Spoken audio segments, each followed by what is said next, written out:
Oke, senang sekali kembali lagi ke tempat ini, ketemu dengan teman-teman pelayan-pelayan Tuhan di tempat ini dan juga ketemu dengan saudara semua. Sungguh satu sukacita, sungguh satu kehormatan bisa berdiri di sini untuk melayani saudara di satu gereja yang udah gak asing lagi dan satu kerinduan untuk sebetulnya bisa mengalami hal-hal yang dulu bersama dengan gembala saudara. Tadi pagi ketika saya datang ke tempat ini, satu hal yang saya akan miss hari ini. Saya tulis di IG story saya. Saya bilang satu hal yang saya akan kehilangan hari ini yang gak biasa. Apa itu? Yaitu terima video call dari gembala saudara. Karena setiap kali saya pelayanan di sini, setiap kali saya pulang, pasti dia video call saya. Gimana gereja, gimana anak-anak, gimana hamba-hamba Tuhan, gimana pelayan-pelayannya. Dia selalu video call saya dan dia gak pernah telepon. Emang agak rese saudara. Udah tahu saya lagi nyetir, dia video call lagi. Udah gitu dia pakai nanya, lu lagi di mana? Ya gue lagi nyetir mau pulang. Bukannya diudahin dia bilang kasih. Terus dia kasih lihat nih Elsa samping gua nih. Ya, Ibu Gembala dada-dada sama saya. Makin sebel aja saya saudara. Tapi saya merindukan momen-momen itu yang gak akan saya dapat lagi, tapi saya bersuka cita karena dia udah sama orang yang dia cintai, yaitu Yesus Kristus Tuhan. Oke. Hari ini saya ingin bicara tentang community matters.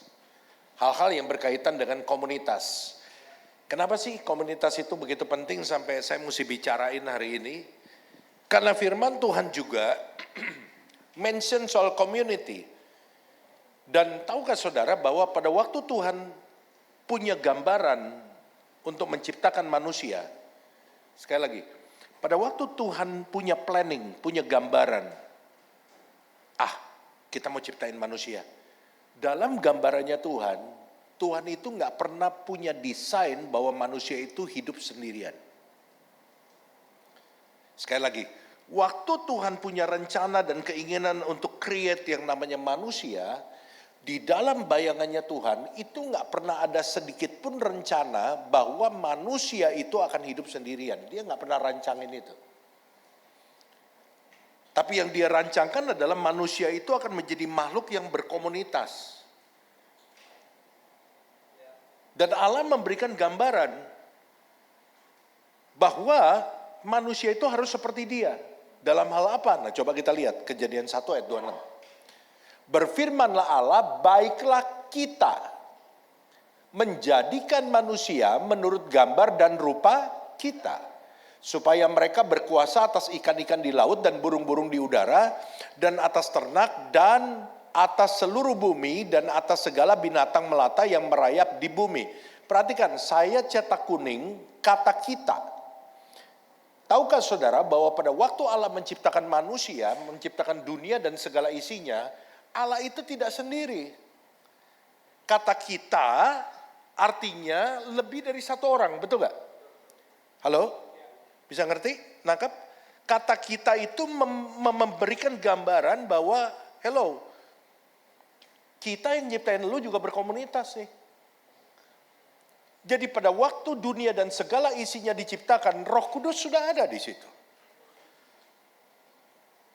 Alkitab berkata, bumi belum berbentuk dan kosong, Roh Allah melayang-layang di atas bumi. Siapa yang melayang-layang? Roh Kudus. Karena itu pada waktu Tuhan ingin menciptakan manusia, dia gak bilang saya, kita. Karena memang mereka berkomunitas, Allah Bapa, Anak, dan Roh Kudus. Dan dikatakan apa? Mari kita menjadikan manusia serupa dan segambar dengan kita. Artinya gini, kalau kita ciptain manusia, mesti sama nih sama kita nih. Salah satu kesamaan di dalam rancangan Allah, manusia dengan Allah, segambar dan serupa dengan Allah, dalam hal apa? Kita berkomunitas, manusia mesti sama kayak kita. Mereka mesti jadi makhluk yang berkomunitas. Itu desain awal Allah. Makanya saudara, pada waktu Tuhan ciptain dunia dan segala isinya, Tuhan ciptain fasilitasnya dulu, baru diciptain manusia. Supaya ketika manusia pertama di-create, udah ada semuanya. Waktu selesai manusia pertama di-create, Tuhan lihat, Tuhan bilang apa? Kejadian 2 ayat 18. Tuhan Allah berfirman, coba dibaca 2-3, tidak baik kalau manusia itu seorang diri saja. Nah ini ayatnya para jomblo nih. Diamin-aminin nih ayat ditato, tidak baik kalau karena dia belum punya pasangan, begitu udah punya pasangan dia bingung, mau gua apain ya nih tato ya. Ini kan dulu waktu jomblo. Tidak baik kalau manusia itu seorang diri saja, aku akan menjadikan penolong baginya yang sepadan dengan dia. Perhatikan. Pada waktu Allah menciptakan manusia, semua ciptaan sebelum manusia Allah bilang baik. Ketika Allah ciptakan manusia dia bilang sangat baik. Tetapi ciptaan yang sangat baik itu menjadi tidak baik. Tuhan bilang, betul gak? Apanya yang tidak baik? Bukan manusianya, kondisinya. Ciptaannya tetap sangat baik. Tapi ciptaan yang sangat baik itu menjadi tidak baik ketika apa? Ketika dia hidup sendiri. Karena ketika ciptaan yang sempurna itu hidup sendiri, dia tidak serupa dan segambar dengan Allah. Halo? Tuhan lihat, Adam nggak punya teman.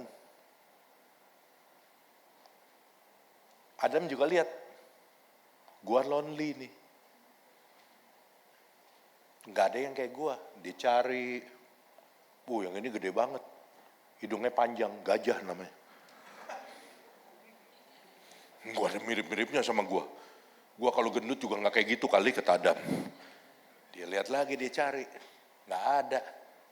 Banyakan kakinya 4. Dia lihat ada yang kakinya 2. Ini rada mirip nih. Cuma kok jalannya rada aneh ya. Nggak mirip juga sama gua. Adam stres, saudara. Dan Tuhan bilang apa? Tuhan juga lihat. Kasihan si Adam. Nggak ada yang kayak dia. Dan Tuhan bilang apa? Dia mesti punya teman.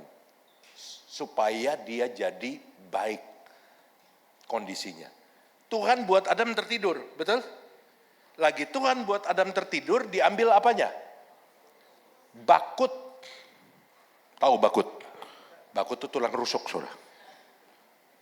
Bakutnya diambil, ditutupin sama Tuhan pakai daging, kemudian diciptakanlah perempuan. Ditaruh di sebelah Adam. Waktu Adam bangun, dia waktu tidur nggak ada siapa-siapa.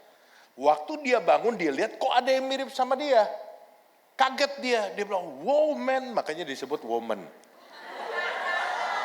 Awalnya dari situ.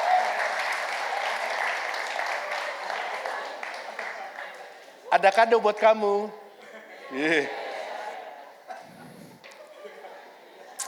Joke berhasil. Terima kasih Tuhan. Jadilah seorang wanita. Dan waktu Adam, Hawa diciptakan jadi penolong Adam, kondisi Adam jadi baik. Manusia harus berkomunitas.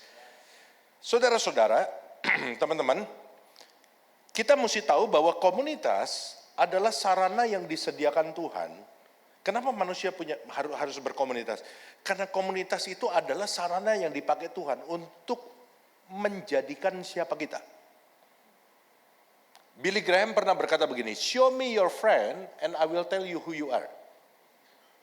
Kamu nggak usah cerita, kamu tuh karakternya seperti apa. Kamu cukup kasih lihat saya siapa teman-temanmu setiap hari, siapa temanmu dekat, siapa teman dekatmu tiap hari, siapa yang ada di lingkaran the first inner circle di dalam hidupmu, nanti aku akan kasih tahu kamu tuh orang seperti apa. Kamu cukup kasih lihat saya, show me your friend and I will tell you who you are. Kenapa kok bisa begitu? Kenapa kok kita bisa jadi seperti teman-teman kita? Karena dengan siapa saudara bergaul setiap hari, apa yang saudara dengar tiap hari, apa yang saudara lihat tiap hari, itu yang akan membentuk saudara jadi seperti apa. Kalau saudara tiap hari dengar seperti orang-orang yang ngomongnya A, saudara akan jadi orang yang ngomongnya A. Halo? Saya punya sepupu saya normal, perempuan. Tiba-tiba, saya udah lama gak ketemu, setahun gak ketemu, setahun kemudian ketemu, jadi aneh dia. Kenapa? Di toel aja dia bilang, copot, mati. Jadi aneh begini dia. Ya kan, terkesenggol, dia ngomong yang lain lagi. Ternyata setahun yang lalu, ya saya udah gak ketemu setahun, dia itu pindah sekolah dan dia punya teman baik 5 orang dan 5-5-nya kayak begitu. Bayangin loh. Tiap hari dengar satu copot, yang satu kaget copot, sebelahnya juga kaget copot. Copot semua 5-5 copot. Lama-lama copot juga nih yang gak copot nih. Yang ke-6. Bisa ngerti ilustrasi ini? Anda akan menjadi seperti orang dengan siapa Anda bergaul tiap hari. So choose your friend wisely. Itulah sebabnya penting sekali yang namanya komunitas. Karena komunitas akan membentuk siapa Anda. Nah, sebelum saya masuk kasih tahu gimana kita secara general memilih komunitas yang baik, saya perlu kasih tahu ini dulu. The first thing that you have to do adalah find your vision. Karena kalau saudara nggak punya visi, saudara nggak tahu komunitas seperti apa yang saudara mau cari. Karena saudara sendiri nggak punya bayangan saudara mau jadi seperti apa. Istilahnya gini, kalau saudara mau jalan-jalan, tapi saudara nggak tahu mau jalan-jalannya kemana, saudara nggak tahu tuh tas mau diisi apa. Ntar gue isi tank top, jalannya ke gunung, mati beku gue. Ntar gue taruh jaket bulu angsa, ternyata jalannya ke pantai, kayak orang gila. Nangkep nggak? Saudara mesti tahu dulu tujuannya. Masalahnya adalah banyak orang hidup tanpa visi. When you have no vision, you are under control by others. Kalau selama saudara nggak punya visi, nggak punya tujuan, maka saudara akan dikendalikan oleh orang lain. Karena saudara sendiri nggak jelas saudara mau kemana. Dengan kata lain, bahasa gampangnya apa? Setiap kali saudara ditanya, jawabannya terserah. You know artinya terserah? Lu aja yang mutusin. You are under control by other. Tapi ketika saudara punya visi itu mempermudah hidup kita. Karena visi yang jelas membuat kita tahu apa yang perlu dibawa, apa yang nggak perlu dibawa. Kalau saudara tahu saudara mau ke Bandung, di tas saudara ada saudara mau misalnya jangan ke Bandung deh, yang lebih ekstrim. Saudara mau ke Norway ngelihat aurora. Itu kan dingin banget tuh. Karena teman saya ada 2 orang lagi di sana. Suhunya bisa minus 20. Saudara tahu mau ke Norway. Begitu saudara lihat koper saudara, ada tank top, udelnya kelihatan. Saudara bawa? No. Saudara keluarin. Saudara lihat ada sendal jepit. Nggak bisa pakai sendal jepit di situ. Jempol saudara jadi es batu. Nggak bisa. Saudara keluarin itu. Tapi saudara lihat nggak ada jaket, masih ada di lemari saudara. Saudara ambil, masukin. Kenapa kok saudara bisa milih-milih begitu? Karena visimu udah jelas. Saudara tahu what to bring, saudara tahu yang harus di pull out, dikeluarin dari koper saudara. Tapi kalau saudara nggak tahu visi saudara nggak tahu mau kemana, saudara nggak tahu apa yang harus dimasukin. Akhirnya apa? Orang seperti itu semua mau. Karena dia belum tahu apa yang dia mau. Semua mau. Dan hidupnya jadi nggak punya arah. Jadi dia dikontrol sama orang lain. Orang lain ngajak ke Bandung, ayo. Orang lain ngajak ke pantai, ayo. Orang lain ngajak ke Norway, ayo. Orang lain ngajak ke Bangkok, ayo. Semua dia mau, karena dia nggak jelas. Halo, Wahyu. Amsal 29 ayat 11. Bila tidak ada wahyu, menjadi liarlah rakyat. Karena nggak punya tujuan. Nggak ada pimpinan, nggak ada direction. Bahasa Inggrisnya berkata bahwa when there is no direction, people perish. Ketika tidak ada wahyu, tidak ada direction, rakyat itu akan menderita. Itulah hidup orang yang nggak punya visi. Hidupnya menderita. Karena nggak jelas. Sampai mati dia nggak jelas apa tujuan hidupnya. Dan kalau selama Anda belum menemukan visi hidup Anda, jangan pacaran. Sebab kalau Anda pacaran, Anda membawa orang lain masuk ke mobil saudara. Terus pacarnya Anda nanya, mau kemana kita? Kemana angin bertiup. Bisa ke Afghanistan, bisa ke Pakistan. Nyaho lo. Get my point nggak? Pacaranlah sama orang yang tahu visi hidupnya. Dan kemudian setelah Anda tahu visi hidupnya, tanyakan kepada diri Anda, apakah Anda juga mau ke situ sama dia? Kalau Anda tujuannya bukan ke situ, lebih baik Anda keluar dari mobil itu. Dan cari mobil yang isinya orang yang dengan tujuan yang sama dengan. So, my advice is kalau selama kamu belum ketemu visi kamu, jangan ajak orang masuk ke mobilmu. Anda hanya akan menyesatkan dia. Tapi kalau Anda masuk ke mobil orang yang nggak punya visi, namanya blow on. Sorry to say. Anda kan kalau mau naik angkot lihat nomornya dulu dong. Halo? Nomornya sesuai gak dengan yang tujuan yang Anda tuju? Anda gak asal, warnanya sama kuning, mobilnya bagus. Anda naik angkot karena warnanya bagus. Karena ada labubu di gantongannya gitu. Enggak kan? Anda lihat tujuanmu kemana. Jangan masuk ke mobil orang karena ada labubu di gantungannya. Halo? Jangan karena looks-nya bagus Anda masuk mobil itu. Sedangkan Anda gak tahu dia mau bawa Anda kemana. Waktu Anda mau dekat sama orang, tanya dulu. Kamu mau kemana? What is your vision? Waktu saya pacaran sama istri saya, dan saya terima panggilan jadi hamba Tuhan. Saya ngomong sama istri saya, emang udah mesti kelar? Saya ngomong sama istri saya, waktu itu masih pacar saya akan jadi hamba Tuhan, sepenuh waktu, saya bukan jadi pengusaha, so sebagai hamba Tuhan sepenuh waktu hidup saya dari pelayanan. Jadi saya nggak bisa janji sama kamu bahwa tiap tahun kita pasti akan jalan-jalan ke luar negeri. Tapi tiap bulan kita akan ke luar negeri. Lebih dahsyat lagi saudara.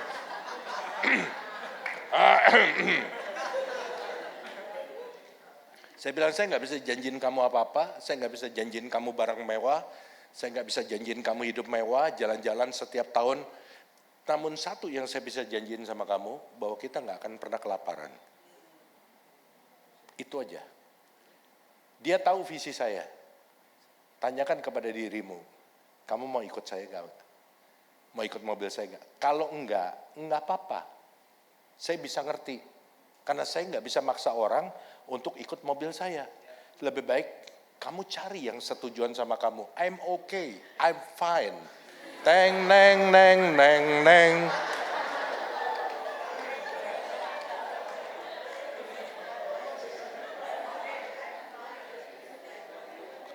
Kuencana.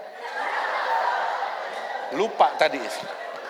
Saya lagi mikirin ada satu kata yang kurang.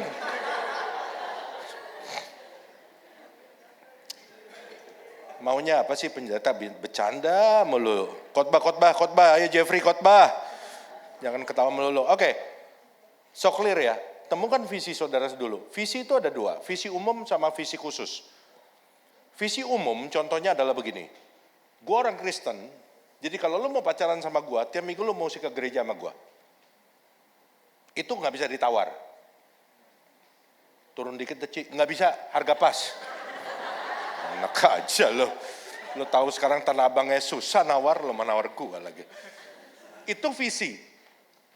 Lo cocok gak sama kapal gua, sama mobil gua? Kalau lo gak cocok, lo keluar cari yang lain aja. Itu visi.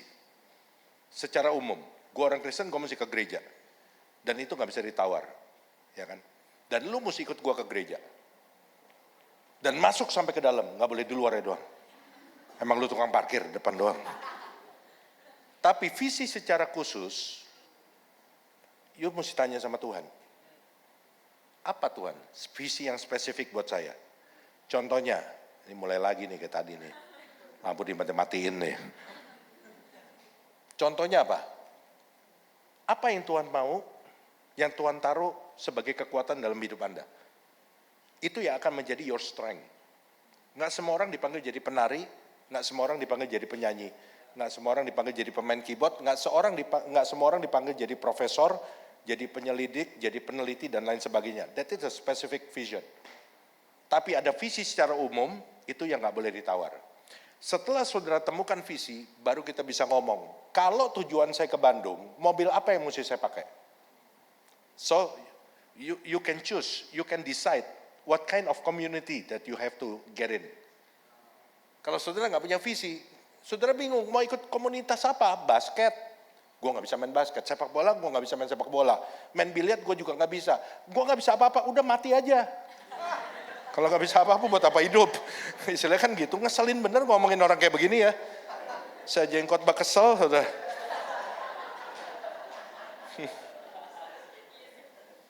Iya sih lagi, jangan ditambahin. Bikin saya tambah kesel aja.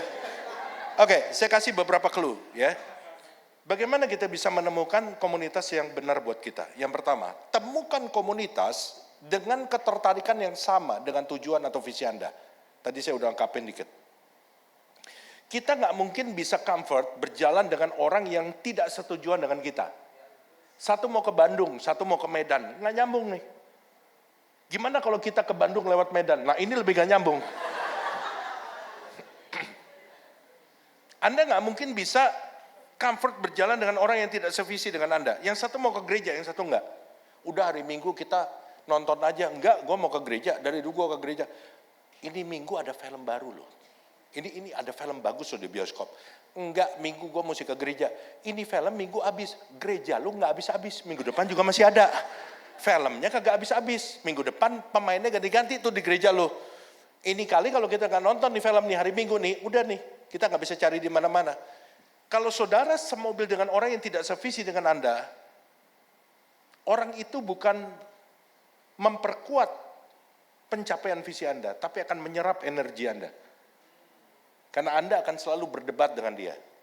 So, kalau Anda berantem terus sama pacaran, jangan masuk ke neraka yang lebih dalam, yang namanya pernikahan. Nggak usah jadi Superman. Ntar Pak, kalau menikah saya robah, mampus lu. Beneran, lu pacaran aja nggak bisa robah, apalagi kalau udah nikah. Kalau udah nikah dia akan bilang apa? Kalau gua nggak mau berubah, lu mau apa? Pilihannya cuma cerai atau menderita seumur hidup. Tapi kalau pacaran, you berasa gak cocok, berantem terus karena nggak semobil, karena nggak sevisi, nggak setujuan, you udahan. Tapi sakit Pak, saya udah 5 tahun. Tenang, 5 tahun cuma perlu 2 kotak tisu. Dan kelar, selesai. Dan murah, di Indomaret suka promo buy one get one free. Paling nangis cuma seminggu, 2 minggu. Ya kan? Ngelihat K-pop datang udah gitu lagi. Gua kan tahu. Tapi buat Anda lebih better. Sebelum Anda masuk ke pernikahan, Anda putuskan dengan benar. Mendingan sakit sekarang, tapi sebentar. Daripada sakit selamanya. Halo? Buruan putusin. Amos 3 ayat 3 bilang gini, mungkinkah 2 orang bepergian bersama-sama tanpa berunding lebih dulu? Nggak mungkin. Apakah 2 orang akan berjalan bersama-sama kecuali mereka telah bersepakat? Bahasa Inggrisnya, New Living Translation. Can 2 people walk together without agreeing on the direction? Nggak mungkin. Nggak mungkin 2 orang bisa berjalan sama-sama. Karena berjalan bersama-sama itu harus ada integrasi. Integrated. Ya. Bekerja bersama-sama itu beda dengan bekerja sama. Halo. Bekerja bersama-sama itu hanya bicara tentang tempat. Tapi nggak ada integrasi, nggak ada hubungan. Masing-masing kerja sendiri aja. Dan kita nggak mau di dalam hubungan kita sama pasangan kita kayak begitu. Bekerja sama adalah saudara hand in hand. Yang satu menguatkan yang lain. Yang satu memberikan energi kepada yang lain. Tapi itu mesti 2 orang dengan tujuan yang sama. Kalau tujuannya beda, yang satu akan menyerap energi yang lain. Akan memaksa dia untuk ikut kepada visinya dia. Dan itu nggak jadi hubungan yang sehat. Kenapa agreement itu begitu penting? Karena saya tulis di sini, there is power in agreement. There is power in agreement. Karena itu saudara waktu pacaran, prinsip-prinsip basic saudara itu nggak boleh ditawar. Mesti dengan orang seiman, mesti pergi ke gereja, mesti takut akan Tuhan, itu nggak boleh ditawar. Dan sekali lagi jangan pakai alasan, ntar waktu kawin Pak saya robah. Nggak mungkin, pacaran aja yuk nggak bisa robah. Apa jaminannya kawin yuk bisa robah? Jangan membuat perkawinan itu menjadi hell on earth. Sebab Allah create marriage as heaven on earth. Allah pengen menciptakan surga di bumi lewat apa? Lembaga yang namanya pernikahan. So saudara mesti punya agreement di dalam hubungan. Matius 18 ayat 19. Dan lagi aku berkata kepadamu, jika dua orang daripadamu di dunia ini sepakat. Kata sepakat ini powerful. Meminta apapun juga, permintaan mereka itu akan dikabulkan oleh Bapakku yang di sorga. Tuhan mengabulkan bukan karena ada dua orang. It's not about the number. Tapi yang membuat doa orang itu dikabulkan, kata kuncinya adalah sepakat. Ingat, bekerja bersama-sama bukan berarti bekerja sama. Bisa ngerti? Dua orang atau lebih, yang penting di situ ada agreement. Itu yang membuat doanya dijawab Tuhan. Makanya saya tulis tadi, there is power in agreement. Karena itu saudara-saudara, untuk membuat kita tuh dalam hubungan itu punya power, saudara mesti jalan dengan orang dengan ketertarikan yang sama. Itu akan kasih saudara energi. Kalau saudara mau pergi rame-rame jalan-jalan, maka saudara ngomonginnya excited. Ya kan? Saudara ngomongin hal yang sama. Saudara ngomonginnya itu begitu tertarik, punya energi di dalam setiap kali saudara ngomongin, wah minggu depan kita mau pergi gini-gini, kayaknya kalau lagi ngomongin gitu, kita jadi hidup gitu kan. Kita jadi bergairah gitu. Nah, itulah gambaran kalau saudara jalan dengan orang dengan ketertarikan yang sama. Yang kedua, berapa menit lagi saya? Coba tolong tampilin. Mungkin sekitar 4 menit 50 detik. Temukan komunitas yang berisi orang-orang yang saling menambahkan nilai. 1 Tesalonika 3 ayat ke-10 berkata begini. Siang malam kami berdoa sungguh-sungguh supaya kita bertemu muka dengan muka dan menambahkan, kata kuncinya menambahkan apa yang kurang pada imanmu. Paulus jadi hamba Tuhan di dalam Alkitab. Selain Yesus, Paulus adalah hamba Tuhan yang memberikan dampak paling besar lewat pelayanan. Karena sebagian besar perjanjian baru itu ditulis oleh Paulus. Hamba Tuhan yang berdampak paling besar selain Tuhan Yesus, itu adalah Paulus. Kenapa? Salah satu kuncinya ternyata ada di ayat ini. Paulus itu adalah orang yang suka menambahkan sesuatu dalam kehidupan orang lain. Dalam hal ini menambahkan iman. Orang yang suka menambahkan sesuatu, membuat orang lain lebih baik, membuat orang lain lebih pinter, membuat orang lain lebih kuat, membuat orang lain lebih mengasihi Tuhan, adalah orang yang akan dicari dan suka untuk dijadiin teman sama orang. Saudara suka gak berteman sama orang yang jadiin saudara lebih pinter? Kalau ketemu dia itu ada sesuatu yang baru. Apa itu? Dia punya cewek baru. Oh, bukan itu maksudnya saudara. Bukan itu ya, jangan dicatat. Hapus. Tolong rekamannya diedit ntar. Gua kalau ketemu dia selalu gua dapat hal yang baru. Kenapa? Gua dapat pemahaman yang baru tentang Tuhan. Gua tuh selalu dapat pandangan yang baru tentang hidup gua. Dia selalu ngomong sesuatu yang gua nggak expect, nggak pernah gua dengar dan gua juga bingung. Wow, dia bisa ngomong kayak begitu sama gua. Pulang jadi semangat. Saudara datang lemas, pulang semangat. Kenapa? Karena waktu saudara ketemu dengan orang itu menambahkan sesuatu dalam hidup saudara. John Maxwell dalam bukunya Winning with People, dia bilang ada 4 jenis manusia. Nah, saya berikan 2 saja dari 4 jenis itu. John Maxwell bilang, ada orang yang suka mengurangi orang lain. Mengurangi apa? Ya bukan hanya duit. Minjem terus gitu kan. Ada orang yang suka mengurangi harta orang lain ada. Kalau giliran di grup WA, kumpul yuk kita mau doa sama-sama. Aduh gue gak bisa datang nih, sorry deh. Gila, besok siang ya makan bareng, pasti datang. Pasti datang. Dan giliran bayar sakit perut. Setiap kali temennya bilang, Bill, Aduh, gue sakit perut nih. Kayaknya gue alergi dengar kata Bill. Setiap kali nama Bill disebut, gue tuh selalu sakit perut. Pergi ke toilet, nggak ikut bayar. 2 hari baru keluar.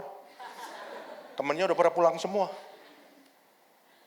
Ada orang yang sifatnya mengurangi, bukan hanya uang. Mengurangi apa? Mengurangi hal-hal yang baik. Tiap kali ketemu ngajakinnya pergi dugem, tiap kali ketemu ngajakinnya duniawi semua, nonton, makan. Nggak ada hal-hal yang baik yang dia tambahkan buat kita, malah dia mengurangi.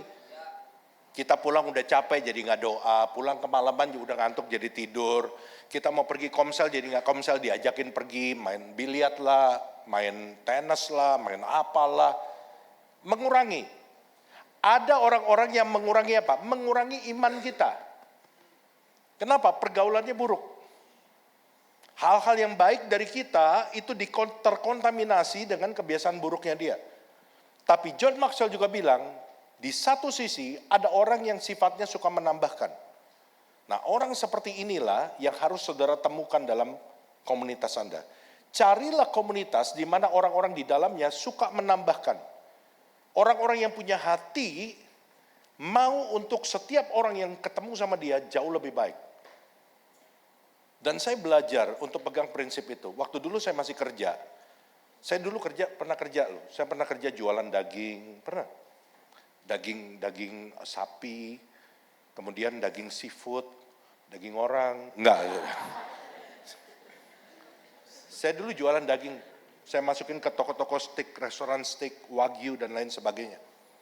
Dan kemudian saya juga jual seafood, live seafood. Jadi orang-orang mau cari lobster hidup, apa segala macam saya tahu. Dan Tuhan buka jalan, bisa aja saya kenalan nama nelayan. Dan prinsip saya adalah orang yang kerja sama saya, itu hidupnya harus lebih baik daripada sebelum dia ketemu saya. So saya berusaha mikirin bagaimana memberkati dia. Sometimes ada orderan seafood buat saya, karena saya mau berkatin dia, saya bilang langsung aja deh ke kamu deh. Loh kan Bapak yang dapat orderan, enggak, udah kamu aja langsung antarin ke dia. Dan orang-orang yang seperti ini yang harus ada dalam kehidupan saudara. Kenapa? Karena itu akan menginspirasi saudara untuk menjadi orang yang seperti itu. Saudara terima nilai dari orang lain. Saudara terdorong menjadi orang yang juga mau menambahkan sesuatu buat orang lain. Nah, ada beberapa pertanyaan, coba tolong ditampilin, yang bisa saudara tanyain begini. Tanyakan kepada diri saudara, apakah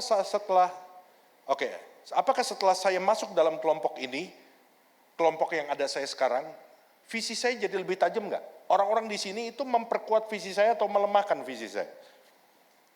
Membawa saya lebih dekat kepada visi saya, mempercepat pencapaian visi saya, atau membuat saya jadi lambat, menjauhkan saya dari visi saya?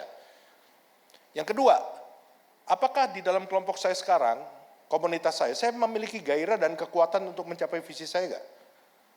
Saya tuh punya merasa hidup gak di kelompok ini?